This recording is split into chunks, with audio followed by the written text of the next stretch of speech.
तुम बहिरंग चरण के 4 चरण पूर्ण कर चुके हो। बहिरंग 4 चरण पूर्ण करने के पश्चात तुम्हारा मन निर्मल हो चुका है कन्या, और अब तुम्हारे मन में उत्तम संकल्प उठ रहे हो। इसलिए ऐसी स्थिति में तुम योग के अंतरंग 3 चरण धारणा, ध्यान और समाधि की ओर अग्रसर हो सकती।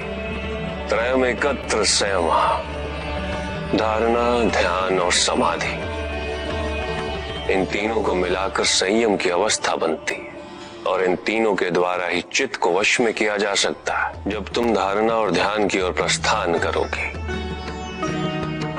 तो चित्त में विक्षेप का उदय होगा, और विक्षेप से मुक्ति के लिए तुम्हें चित्त को एक स्थान पर स्थिर करने का प्रयत्न करना होगा। उसके लिए किसी पदार्थ विशेष या देश विशेष पर ध्यान केंद्रित किया जाता है। योग में देश के 2 अर्थ हैं कन्या।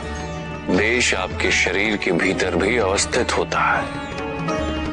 भूमध्य अर्थात ललाट के मध्य, नासिका का अग्रभाग, हृदय और नाभि, यह हमारे शरीर में स्थित देश है। इसके अतिरिक्त गुरु, देवी देवता की मूर्ति, प्रज्वलित दीपशिखा, किसी योगी का शरीर, ओमकार जैसी ध्वनि के आलंबनों को भी योग में देश कहते हैं। चित्त को किसी पदार्थ या देश विशेष में केंद्रित करने की प्रक्रिया धारणा, क्योंकि तुम जिस पे मन एकाग्र करो, मन उसके गुण और उसका आकार धारण कर लेता।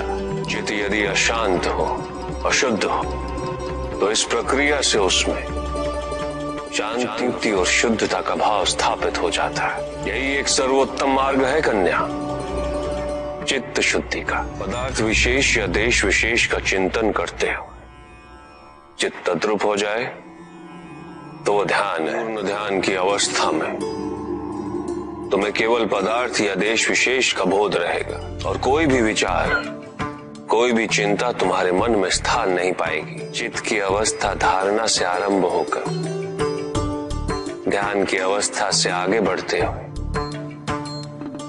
समाधि में जाकर पूर्णता को प्राप्त होती है, जब साधक को मैं की अनुभूति न रहे, और ये भी अनुभूति न रहे कि कुछ अनुभव किया जा रहा है। जब वो परम शून्य में विलीन हो जाए और इस विलीनता का उसे आभास भी ना हो, तो ये परम समाधि की अवस्था होती।